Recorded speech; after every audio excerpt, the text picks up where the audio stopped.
नमस्ते दोस्तों, वेलकम है आपका करियर कैनवस पर, जहां मिलती है आपको इंटरेस्टिंग और यूजफुल इंफॉर्मेशन सिंपल और शॉर्ट स्टाइल में। अगर आप नए हो तो सब्सक्राइब करना ना भूलना और बेल आइकॉन जरूर दबाओ ताकि कोई भी अमेजिंग अपडेट मिस ना हो जाए। तो आइए आरंभ करते हैं।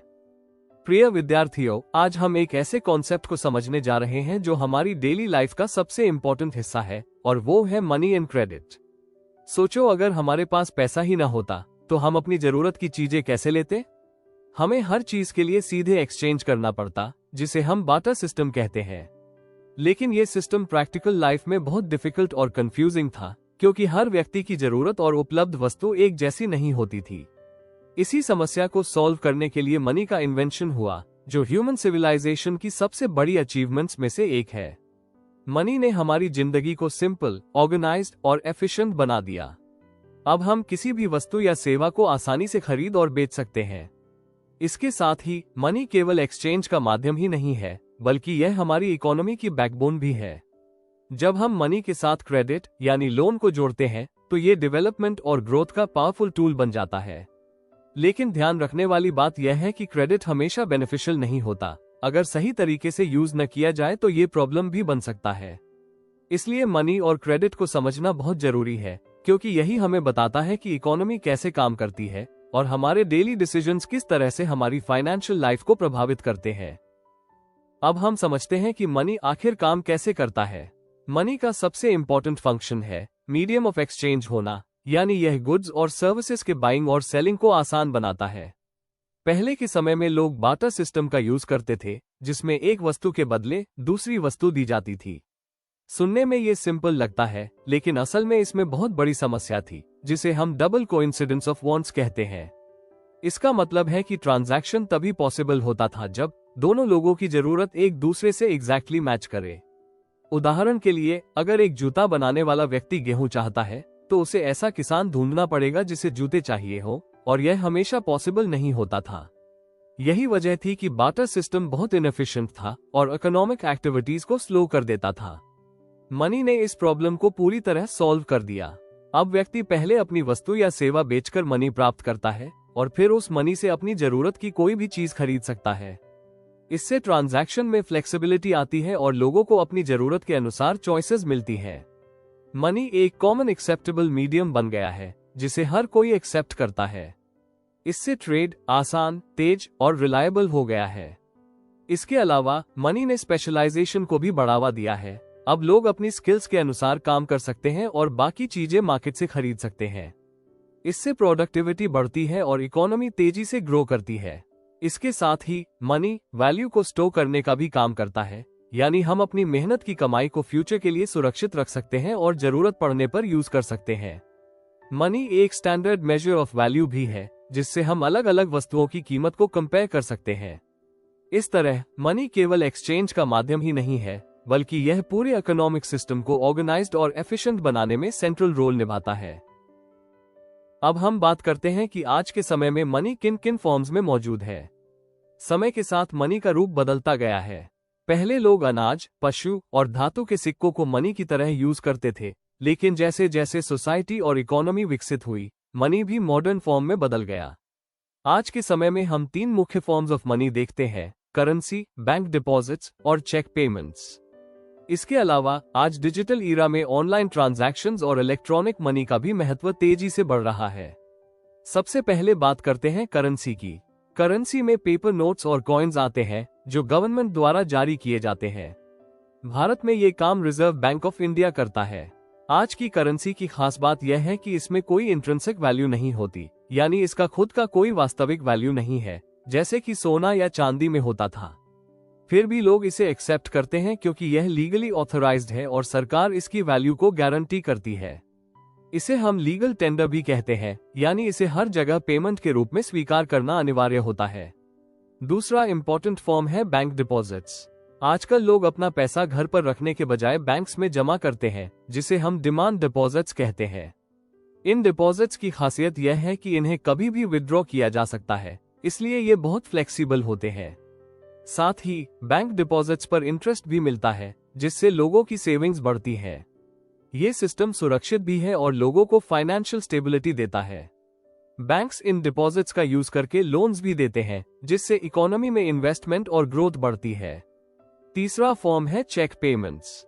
चेक एक रिटन ऑर्डर होता है जिसमें अकाउंट होल्डर बैंक को निर्देश देता है कि वह एक निश्चित राशि किसी दूसरे व्यक्ति के अकाउंट में ट्रांसफर करे। इससे फिजिकल कैश ले जाने की जरूरत नहीं पड़ती और ट्रांजैक्शन सेफ और कन्वीनियंट हो जाते हैं। ये बड़े ट्रांजैक्शंस के लिए विशेष रूप से यूजफुल होता है। आज के मॉडर्न टाइम में डिजिटल पेमेंट्स जैसे UPI, debit card, credit card और मोबाइल बैंकिंग भी तेजी से पॉपुलर हो रहे हैं। ये मेथड्स ट्रांजैक्शंस को इंस्टेंट, पेपलेस और मोर सिक्योर बनाते हैं। इससे टाइम की बचत होती है और इकोनॉमी में ट्रांसपेरेंसी बढ़ती है। इस प्रकार आज का मॉडर्न मनी केवल नोट्स और कॉइन्स तक सीमित नहीं है, बल्कि इसमें बैंक डिपॉजिट्स, चेक्स और डिजिटल ट्रांजैक्शंस भी शामिल है। ये सभी फॉर्म्स मिलकर इकोनॉमी को स्मूथली चलाने में मदद करते हैं और लोगों को फास्ट, सेफ और एफिशिएंट तरीके से ट्रांजैक्शंस करने की सुविधा देते हैं। अब जब हम मनी के इम्पोर्टेंस और उसके डिफरेंट फॉर्म्स को समझ चुके हैं, तो अगला सवाल यह उठता है कि यह मनी इकोनॉमी में इफेक्टिवली सर्कुलेट कैसे होता है और लोगों तक कैसे पहुंचता है। यहीं पर बैंक्स की रोल बहुत महत्वपूर्ण हो जाती है। बैंक्स इकोनॉमी में एक स्ट्रॉन्ग ब्रिज की तरह काम करते हैं, जो डिपॉजिटर्स यानी वे लोग जो अपनी सेविंग्स जमा करते हैं, और बोरोअर्स यानी वे लोग जिन्हें अपने काम के लिए मनी की जरूरत होती है, उनके बीच कनेक्शन बनाते हैं। बैंक्स लोगों से डिपॉजिट्स एक्सेप्ट करते हैं और बदले में उन्हें इंटरेस्ट देते हैं, जिससे लोगों को सेविंग करने की हैबिट डेवलप होती है और उनका पैसा सुरक्षित भी रहता है। लेकिन बैंक्स इस पैसे को सिर्फ अपने पास आइडल नहीं रखते, बल्कि इसका प्रोडक्टिव यूज करते हैं। वे कुल जमा राशि का केवल एक छोटा हिस्सा, लगभग 15% कैश के रूप में रखते हैं ताकि जरूरत पड़ने पर विड्रॉल किया जा सके, और बाकी अमाउंट को लोन्स के रूप में डिफरेंट इंडिविजुअल्स और बिजनेसेस को दे देते हैं। यही प्रोसेस इकोनॉमी में मनी के फ्लो को बनाए रखता है और इसे डायनामिक बनाता है। बैंक्स लोन्स पर ज्यादा इंटरेस्ट चार्ज करते हैं और डिपॉजिट्स पर कम इंटरेस्ट देते हैं, और यही डिफरेंस उनका प्रॉफिट बनता है। इसके अलावा बैंक्स इन्वेस्टमेंट को बढ़ावा देते हैं, जिससे नए बिजनेस शुरू होते हैं, प्रोडक्शन बढ़ता है, एम्प्लॉयमेंट जनरेट होती है और ओवरऑल इकोनॉमिक डेवलपमेंट होता है। इस तरह बैंक्स केवल पैसे रखने की जगह नहीं है, बल्कि वे इकोनॉमी के इंजन की तरह काम करते हैं, जो ग्रोथ और डेवलपमेंट को लगातार आगे बढ़ाते हैं। अब हम एक और बहुत इंपॉर्टेंट कॉन्सेप्ट को समझते हैं, जिसे हम क्रेडिट कहते हैं। क्रेडिट का मतलब होता है लोन, यानी जब एक व्यक्ति या संस्था किसी दूसरे से मनी या गुड्स लेती है, इस प्रॉमिस के साथ कि वो फ्यूचर में उसे वापस करेगा, अक्सर इंटरेस्ट के साथ। क्रेडिट मॉडर्न इकोनॉमी का एक एसेंशियल पिलर है, क्योंकि यह लोगों को अपनी जरूरतों और सपनों को पूरा करने का मौका देता है, चाहे उनके पास तुरंत पर्याप्त पैसा हो या नहीं। अगर इकोनॉमी को एक मशीन माने, तो क्रेडिट उस मशीन का फ्यूल है जो उसे कंटिन्यूअसली चलाता रहता है। क्रेडिट लोगों को अपने गोल्स अचीव करने की शक्ति देता है। जैसे कोई व्यक्ति अपना बिजनेस शुरू करना चाहता है, लेकिन उसके पास इनफ कैपिटल नहीं है, तो वह बैंक से लोन लेकर अपना काम शुरू कर सकता है। इसी तरह फार्मर्स सीड्स और फर्टिलाइजर खरीदने के लिए क्रेडिट लेते हैं, जिससे प्रोडक्शन बढ़ता है। स्टूडेंट्स एजुकेशन लोन लेकर अपनी पढ़ाई पूरी करते हैं, जिससे उनका फ्यूचर सिक्योर होता है। इस प्रकार क्रेडिट इंडिविजुअल ग्रोथ के साथ साथ ओवरऑल इकोनॉमिक डेवलपमेंट को भी बढ़ावा देता है और इकोनॉमी को डायनामिक बनाता है।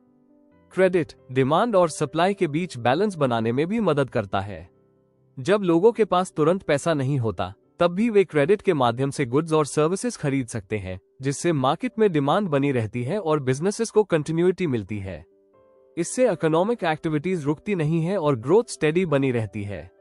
लेकिन क्रेडिट हमेशा बेनिफिशियल नहीं होता, ये सिचुएशन और रिस्क पर डिपेंड करता है। इसे समझने के लिए हम दो एग्जाम्पल्स देखते हैं। पहला एग्जाम्पल है सलीम का, जो लोन लेकर शूज बनाता है और उन्हें बेचकर प्रॉफिट कमाता है। यहाँ क्रेडिट उसके लिए अपॉर्चुनिटी बनता है और उसका बिजनेस ग्रो करता है।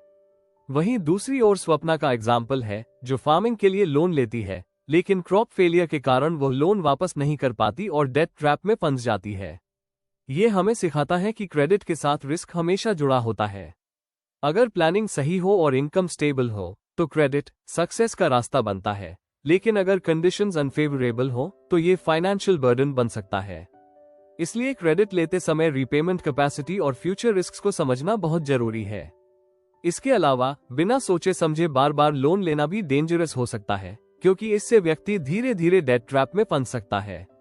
इसलिए क्रेडिट का सही यूज ही उसे पावरफुल बनाता है और गलत यूज उसे समस्या में बदल देता है। विद्यार्थियों, अब जब हम क्रेडिट के इम्पोर्टेंस को समझ चुके हैं, तो ये जानना भी जरूरी है कि जब कोई लोन लिया जाता है तो वो कुछ स्पेसिफिक कंडीशंस के साथ आता है, जिन्हें हम टर्म्स ऑफ क्रेडिट कहते हैं। ये टर्म्स बोरोअर और लेंडर के बीच एग्रीमेंट को डिफाइन करते हैं और ये तय करते हैं कि लोन किस प्रकार दिया जाएगा और कैसे वापस किया जाएगा। सबसे पहला और इम्पोर्टेंट टर्म होता है इंटरेस्ट रेट, यानी वह अतिरिक्त राशि जो बोरोअर को प्रिंसिपल अमाउंट के साथ चुकानी होती है। इंटरेस्ट रेट जितना ज्यादा होगा, लोन उतना ही महंगा पड़ेगा, इसलिए ये बोरोअर के लिए एक क्रिटिकल फैक्टर होता है। दूसरा इंपॉर्टेंट टर्म है कोलैटरल, जिसका मतलब होता है सिक्योरिटी या एसेट, जैसे लैंड, हाउस या ज्वेलरी, जिसे बोरोअर लोन के बदले में लेंडर को देता है। अगर बोरोअर लोन वापस नहीं कर पाता तो लेंडर उस कोलैटरल को बेचकर अपना पैसा रिकवर कर सकता है। ये लेंडर के लिए सेफ्टी का काम करता है और रिस्क को कम करता है। तीसरा टर्म है डॉक्यूमेंटेशन, जिसमें सभी लीगल पेपर्स और एग्रीमेंट्स शामिल होते हैं जो लोन को ऑफिशियल और वैलिड बनाते हैं। इसके अलावा रीपेमेंट पीरियड भी एक महत्वपूर्ण टर्म है, जो ये तय करता है कि बोरोअर को कितने समय में लोन वापस करना है। इन सभी टर्म्स का बोरोअर पर सीधा असर पड़ता है, इसलिए लोन लेने से पहले इन कंडीशंस को अच्छे से समझना बहुत जरूरी है। अगर कोई व्यक्ति बिना समझे लोन लेता है तो वह फ्यूचर में फाइनेंशियल प्रॉब्लम्स में फंस सकता है। इस प्रकार टर्म्स ऑफ क्रेडिट न केवल लेंडर की सुरक्षा करते हैं, बल्कि बोरोअर को भी रिस्पॉन्सिबल और अवेयर बनाते हैं, जिससे क्रेडिट सिस्टम स्मूथली और सेफली ऑपरेट कर सके। अब जब हम क्रेडिट के मीनिंग और इम्पोर्टेंस को समझ चुके हैं, तो ये जानना बहुत जरूरी है कि यह क्रेडिट हमें मिलता कहां से है। क्रेडिट के मुख्य रूप से दो सोर्सेज होते हैं, फॉर्मल सोर्सेज और इनफॉर्मल सोर्सेज। सबसे पहले बात करते हैं फॉर्मल सोर्सेज की। फॉर्मल सोर्सेज में बैंक्स और कोऑपरेटिव्स आते हैं, जो पूरी तरह से ऑर्गेनाइज्ड और रेगुलेटेड होते हैं। भारत में इन इंस्टीट्यूशंस को reserve bank of India regulate करता है, जिससे ये सुनिश्चित होता है कि ये सही रूल्स और गाइडलाइंस के अनुसार काम करें। फॉर्मल सोर्सेज की सबसे बड़ी खासियत यह है कि ये लोन्स कंपैरेटिवली कम इंटरेस्ट रेट पर देते हैं, जिससे बोरोअर पर फाइनेंशियल बर्डन कम पड़ता है। साथ ही इनसे लोन लेना सेफ और ट्रांसपेरेंट होता है, क्योंकि पूरा प्रोसेस लीगल डॉक्यूमेंटेशन के साथ होता है। लेकिन फॉर्मल सोर्सेज से लोन लेना हमेशा सभी के लिए आसान नहीं होता। इसके लिए कोलैटरल, प्रॉपर डॉक्यूमेंट्स और बैंक अकाउंट जैसी कंडीशंस जरूरी होती हैं, जो हर व्यक्ति के पास उपलब्ध नहीं होती, खासकर गरीब और ग्रामीण लोगों के पास। यही कारण है कि कई लोग इनफॉर्मल सोर्सेज की ओर जाते हैं। इनफॉर्मल सोर्सेज में money lenders, traders, employers, friends और रिलेटिव्स शामिल होते हैं। ये सोर्सेज ऑर्गेनाइज्ड या रेगुलेटेड नहीं होते, यानी इन पर किसी अथॉरिटी का कंट्रोल नहीं होता। इनफॉर्मल सोर्सेज की सबसे बड़ी समस्या यह है कि ये बहुत हाई इंटरेस्ट रेट्स चार्ज करते हैं, जिससे बोरोअर पर बहुत ज्यादा फाइनेंशियल प्रेशर पड़ता है। कई बार तो इंटरेस्ट इतना ज्यादा होता है कि बोरोअर केवल इंटरेस्ट ही भरता रह जाता है और प्रिंसिपल अमाउंट कम ही नहीं होता। इससे लोग डेट ट्रैप में फंस जाते हैं। इसके अलावा इनफॉर्मल लेंडर्स कई बार अनफेयर प्रैक्टिसेस का यूज करते हैं, जिससे एक्सप्लॉयटेशन भी होता है। भारत के रूरल एरियाज में आज भी बहुत बड़ा हिस्सा क्रेडिट का इनफॉर्मल सोर्सेज से आता है, क्योंकि वहां लोगों के पास बैंक्स की फैसिलिटीज, प्रॉपर डॉक्यूमेंट्स या कोलैटरल नहीं होता। गरीब हाउस होल्ड्स अपनी डेली नीड्स और इमरजेंसीज के लिए इन्हीं सोर्सेज पर डिपेंड करते हैं। इस तरह सोर्सेज ऑफ क्रेडिट का डिफरेंस सोसाइटी में इनइक्वालिटी को भी बढ़ाता है, क्योंकि हर व्यक्ति को इक्वल एक्सेस नहीं मिल पाता। इसलिए ये समझना बहुत जरूरी है कि कौन सा सोर्स सेफ है और लॉन्ग टर्म में हमारे लिए बेनिफिशियल है। अब जब हमने दोनों सोर्सेज को समझ लिया है, तो इनके बीच कंपैरिजन करना भी जरूरी है, ताकि हमें क्लियर अंडरस्टैंडिंग मिल सके कि कौन सा बेटर है। फॉर्मल क्रेडिट जनरली चीपर और सेफर होता है, क्योंकि इसमें इंटरेस्ट रेट कम होता है और पूरा सिस्टम रेगुलेटेड होता है। बोरोअर को एक्सप्लॉयटेशन का डर नहीं होता और रीपेमेंट कंडीशंस भी क्लियर और फेयर होती है। इसके विपरीत इनफॉर्मल क्रेडिट एक्सपेंसिव और रिस्की होता है। इसमें इंटरेस्ट रेट्स बहुत हाई होते हैं और कोई प्रॉपर रेगुलेशन नहीं होता, जिससे बोरोअर को कई बार अनफेयर कंडीशंस का सामना करना पड़ता है। यही कारण है कि इनफॉर्मल क्रेडिट अक्सर लोगों को फाइनेंशियल प्रॉब्लम्स में डाल देता है। लेकिन सबसे इंपॉर्टेंट बात यह है कि गरीब लोग अधिकतर इनफॉर्मल सोर्सेज पर डिपेंड करते हैं। इसका कारण है कि उनके पास कोलैटरल, प्रॉपर डॉक्यूमेंट्स या बैंक एक्सेस नहीं होता, जिससे वे फॉर्मल इंस्टीट्यूशन से लोन नहीं ले पाते। ये सिचुएशन सोसाइटी में इनइक्वालिटी पैदा करती है, जहां रिच पीपल को सस्ते और सेफ लोन्स मिलते हैं, जबकि पुअर पीपल को महंगे लोन्स लेने पड़ते हैं और वे डेट ट्रैप में फंस जाते हैं। इस तरह क्रेडिट सिस्टम का इम्बैलेंस इकोनॉमिक इनइक्वालिटी को और बढ़ा देता है। अब हम एक ऐसे सोल्यूशन की बात करते हैं जो खासकर गरीब लोगों के लिए बहुत हेल्पफुल साबित हुआ है। इसे हम सेल्फ हेल्प ग्रुप्स कहते हैं। सेल्फ हेल्प ग्रुप्स छोटे छोटे ग्रुप्स होते हैं जिनमें आमतौर पर 15 से 20 सदस्य होते हैं और इनमें ज्यादातर महिलाएं शामिल होती हैं। ये लोग मिलकर एक ग्रुप बनाते हैं और नियमित रूप से छोटी छोटी सेविंग्स जमा करते हैं। धीरे धीरे ये सेविंग्स एक फंड में बदल जाती है, जिससे ग्रुप के सदस्य एक दूसरे को लोन्स दे सकते हैं। सेल्फ हेल्प ग्रुप्स की सबसे बड़ी खासियत यह है कि इसमें लोन लेने के लिए कोलैटरल की जरूरत नहीं होती, जिससे गरीब लोगों को आसानी से क्रेडिट मिल जाता है। इसके बाद जब ग्रुप का रिकॉर्ड अच्छा बन जाता है तो बैंक्स भी इन ग्रुप्स को लोन्स देने लगते हैं, जिससे उनकी फाइनेंशियल कैपेसिटी और बढ़ जाती है। Self help groups informal sources पर डिपेंडेंस को कम करते हैं, क्योंकि अब लोगों को मनी लेंडर्स के पास जाने की जरूरत नहीं पड़ती। इससे हाई इंटरेस्ट रेट्स और एक्सप्लॉयटेशन से बचाव होता है। इसके अलावा self help groups self employment को भी प्रमोट करते हैं, क्योंकि लोग छोटे छोटे बिजनेसेस शुरू कर सकते हैं।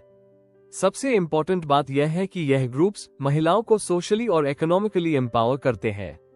जब महिलाएं खुद सेविंग और बोरोइंग करती हैं, तो उनका कॉन्फिडेंस बढ़ता है और वे डिसीजन मेकिंग में भी एक्टिव रोल निभाने लगती हैं। इस तरह सेल्फ हेल्प ग्रुप्स केवल फाइनेंशियल हेल्प ही नहीं देते, बल्कि सोसाइटी में पॉजिटिव चेंज लाने का भी काम करते हैं। विद्यार्थियों, अब तक हमने समझ लिया है कि क्रेडिट इकोनॉमी के लिए कितना इम्पोर्टेंट है, लेकिन एक बड़ा सवाल यह है कि क्या ये क्रेडिट सभी लोगों तक समान रूप से पहुंच रहा है? इसका जवाब है नहीं। यही कारण है कि फॉर्मल क्रेडिट को एक्सपैंड करने की बहुत ज्यादा जरूरत है। फॉर्मल क्रेडिट का मतलब है बैंक्स और रेगुलेटेड इंस्टीट्यूशंस के थ्रू दिया गया लोन, जो सेफ, ट्रांसपेरेंट और अफोर्डेबल होता है।